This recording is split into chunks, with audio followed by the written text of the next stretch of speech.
Minasan konnichiwa. Nihongo with Mitsu he yokoso. Minasan konnichiwa.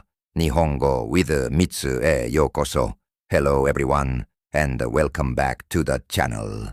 If you've ever felt like you're hitting a wall with Japanese, trust me, you're not alone. Maybe you've picked up a bunch of words. You can say konnichiwa and arigato, but when it comes to forming your own sentences, everything just falls apart. It feels like a giant, confusing puzzle, right? We'll break down the absolute fundamentals of Japanese grammar in a way that actually makes sense.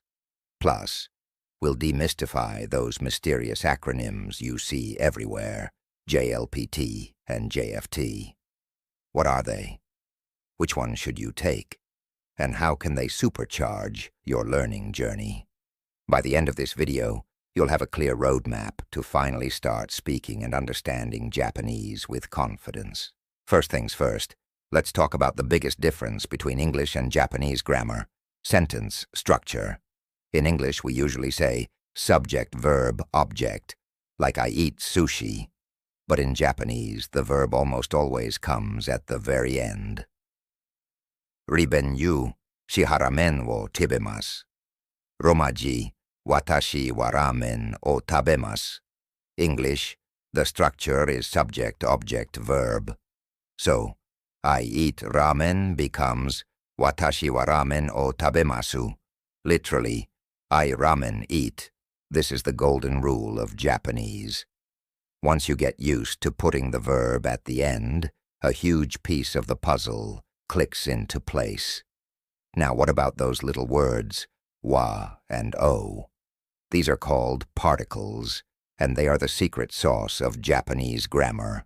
Ribongo, shiwagakusei desu. Romaji, watashi wa gakusei desu. English, the particle wea marks the topic of the sentence, what we're talking about. So, watashi wa gakusei desu means I am a student. The particle o marks the direct object, the thing being acted upon. Ribenyu sushi o tabemasu. Romaji, sushi o tabemasu. English, so sushi o tabemasu tells us that sushi is what's being eaten. Ribonyo, gakko ni ikimasu. Romaji, gakko ni ikimasu. English, there are many other particles like ga for the subject, nai for location or time, and di for the place of an action. Gakko ni ikimasu means I go to school. My advice? Don't try to memorize a giant list. Instead, learn them in context with example sentences. It's so much more effective. Let's build on that. How do we ask questions? It's surprisingly simple. You just take a regular statement and add the particle ka at the end. That's it. So, our sentence, watashi wa sushi o tabemasu, I eat sushi, becomes watashi wa sushi o tabemasu ka? Do you eat sushi? The intonation goes up at the end, just like in English. Another core concept is verb conjugation. Now don't let that word scare you.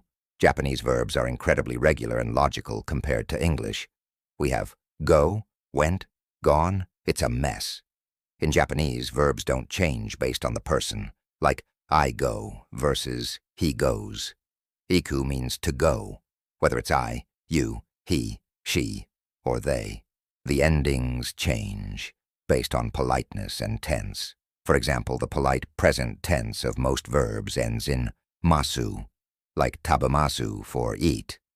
To make it negative, you change masu to masen. So, tabemasen means I don't eat. To make it past tense, you change it to mashita. Tabemashita means I ate. See the pattern? It's like building with Legos. Once you know the rules for one verb, you can apply them to hundreds of others. Okay, let's switch gears and talk about your goals. Why are you learning Japanese?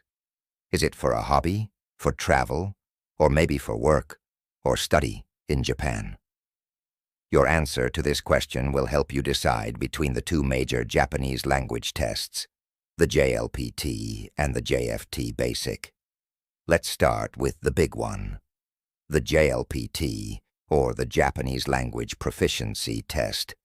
This is the oldest and most widely recognized Japanese test in the world. It has 5 levels, from N5, the easiest, to N1, the most difficult. The JLPT focuses on your overall passive knowledge of the language, your ability to understand grammar, vocabulary, reading, and listening. Think of it as a comprehensive academic assessment. Companies and universities all over the world use JLPT scores to gauge your Japanese level. If your goal is to study at a Japanese university or work for a Japanese company, having a good JLPT certificate, especially N2 or N1, is often a requirement. The test is held only once or twice a year, so it requires long-term planning. Now for the newcomer, the JFT Basic, or the Japan Foundation Test for Basic Japanese. This is a much newer test, started in 2019. Its main purpose is to assess the practical, communicative Japanese skills needed for daily life and work in Japan. It's directly linked to Japan's Specified Skilled Worker Visa program. Unlike the JLPT's 5 levels, the JFT Basic has a single test that gives you a pass or fail result, based on the can-do statements of the A2 level of the CEFR framework. The CEFR is a European standard for language ability. A2 level means you can handle simple, routine tasks and direct exchanges of information on familiar topics. The JFT is computer-based and offered many times throughout the year in various countries. It focuses heavily on listening and conversational scenarios. You'll hear dialogues from workplaces, convenience stores, and train stations. So, which one is right for you? Here's a simple way to think about it. If you need to prove your Japanese ability for a visa to work in Japan under the Specified Skilled Worker program, the JFT Basic is the one you need to take. It's specifically designed for that. It's also a great choice if you want to quickly test your practical, everyday communication skills. It's faster, more frequent, and more focused on can you survive in Japan situations, becoming a translator, or simply achieving a high level of academic mastery for personal satisfaction. Then the JLPT is your mountain to climb. The JLPT N2 and N1 levels are the gold standard for proving professional level fluency. They test a much wider range of vocabulary, complex grammar, and nuanced reading comprehension. It's a marathon, not a sprint. Can you take both? Absolutely. In fact, they complement each other really well. Passing N5 or N4 can be a huge confidence booster on your way to the higher levels. If it's for practical work skills in Japan, aim for the JFT Basic.